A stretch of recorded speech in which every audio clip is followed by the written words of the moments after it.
Hello बच्चों, ये है हमारी वर्कशीट नंबर 9। हमारा सब्जेक्ट है गणित और ये क्लास 8 के लिए है।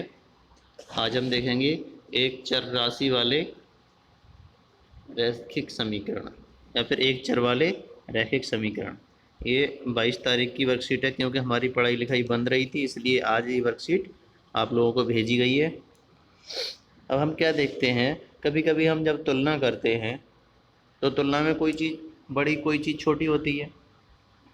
तो उसके लिए हम क्या है, किसी भी एक चीज़ को आधार मानकर तुलना करते हैं ना, कि इससे कोई बड़ी है तो वो बड़ी होगी, इससे कोई छोटी है तो छोटी होगी। अब जैसे ये लिखा है, राजू और बीनू दो भाई हैं। बीनू राजू से 3 वर्ष छोटा है।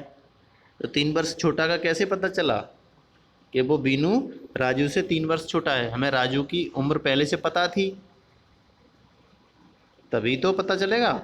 लेकिन अगर राजू की आयु ज्ञात नहीं हो तो फिर क्या है कि राजू की उम्र 12 साल तो बीनू की 9 साल होगी। जब राजू की उम्र 15 साल होगी तो बीनू की 12 साल होगी, क्योंकि जितनी उम्र राजू की बढ़ेगी उतनी बीनू की भी बढ़ेगी। तो क्या होगा, हर कंडीशन में बीनू की उम्र 3 वर्ष कम ही होगी या बीनू 3 वर्ष छोटा होगा।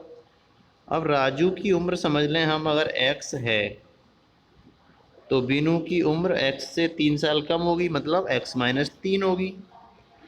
अब यहाँ पर x जो है वो है अचर राशि, जैसा कि यहाँ पे लिखा हुआ है, वो बदलेगी नहीं। इस प्रश्न में वो कभी भी नहीं बदलेगी, लेकिन हम इसका प्रयोग इसलिए करते हैं कि हम संबंध को दर्शा सकें। मतलब हमें कुछ तो चाहिए कि जिसके बेसिस पे हम ये कहें कि ये कम है, ये ज़्यादा है। हम x के स्थान पर ये संख्याएं भी ले सकती हैं, जैसे l, p, m, t, y, z।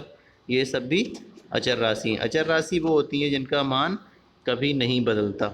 जैसे 12 है, 12 हमेशा 12 ही रहेगा, चाहे इसे आप कहीं भी लिखें। 9, 9 भी हमेशा 9 रहेगा, चाहे कहीं भी लिखें। वैसे ही 15, 12 ये भी अचर राशियाँ ही हैं। वैसे ही यहाँ पर x को भी हमने अचर राशि ही माना है।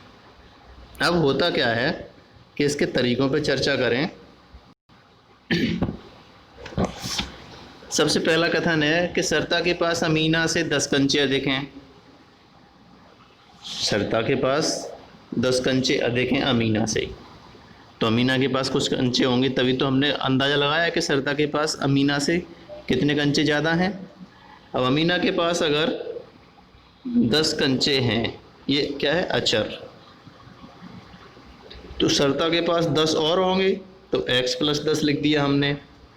वैसे ही क्या है, सरता के पास कुछ 20 कंचे जो अमीना से 10 अधिक हैं, मतलब हमेशा अमीना से 10 कंचे सरता के पास ज़्यादा होंगे। अगर अमीना के पास x कंचे हैं तो x में 10 और जोड़ दें तो सरता के पास कंचे की संख्या आ जाएगी।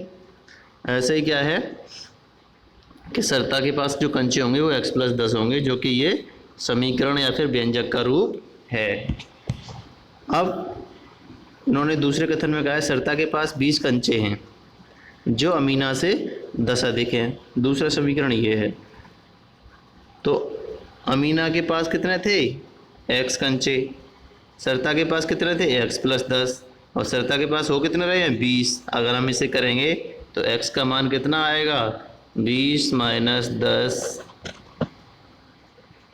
ये हो जाएगा 10 बराबर 10। तो कितने कंचे आ जाएंगे अमीना के पास, 10 कंचे। ऐसे ही हमने इसे आगे सॉल्व किया है, जैसा कि ये है। अब हम जब इसे और आगे देखते हैं तो समीकरण में हम क्या करते हैं, जब किसी को बराबर या छोटा लिखते हैं तो पहले से ये देखते हैं कि कितना बराबर या छोटा है। तो घटा बढ़ा के उससे सबसे पहले क्या करते हैं, जितना बायां पक्ष है उतना ही दायां पक्ष होना चाहिए। समीकरण का हल क्या है कि समीकरण का के दोनों पक्ष जो होते हैं वो तुला के पल्लों की तरह होते हैं, तथा दोनों पक्षों में प्लस माइनस गुणा और भाग चारों चीज़ें होती हैं। अब क्या है, उसने क्या कहा यहाँ पर कि निम्नलिखित समीकरणों में से एक चर वाले रैखिक समीकरण छांटिए। एक चर वाले मतलब जिनमें केवल एक ही अक्षर हो, बाकी अंक होने चाहिए। तथा समीकरण की क्रम संख्या पर गोला लगाइए। जहाँ पर हमें एक चर वाला रैखिक समीकरण मिलेगा वहीं पे हम उसके जो उसकी क्रम संख्या है उस पर गोला लगा देंगे। अब एक चर किस में होगा, x प्लस, सबसे पहला देखेंगे हम x धन 3 बराबर 5, तो इसमें तो x एक ही है तो ये एक चर वाला होगा। दूसरा लिखा है 3y प्लस 5 बराबर 2, इसमें भी एक ही चर है, इस पे भी गोला लगा देंगे। फिर आया तीसरा 4p बराबर 20, इसमें भी एक ही चर है, इस पे भी गोला लगा दिया। फिर आया चौथा t/3 बराबर 2, यहाँ पर भी एक ही चर है इसलिए हमने गोला लगा दिया। फिर पांचवा आया x धन 4 बराबर 21, ये भी एक चर है। फिर आया छठे में क्या है 3y 2x 5z, यहाँ पे 3 चर हैं तो ये हमारा एक चर वाला रैखिक समीकरण नहीं होगा।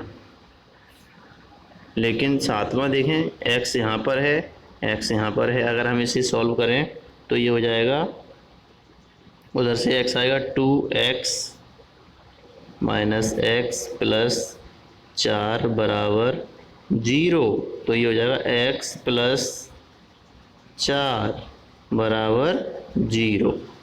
तो यहाँ पर भी एक ही चर है, लेकिन जो हमारा आठवां है यहाँ पर क्या है, 2 चर हैं। एक चर है x, एक चर है y, सॉरी 3 चर हैं, और तीसरा चर है z।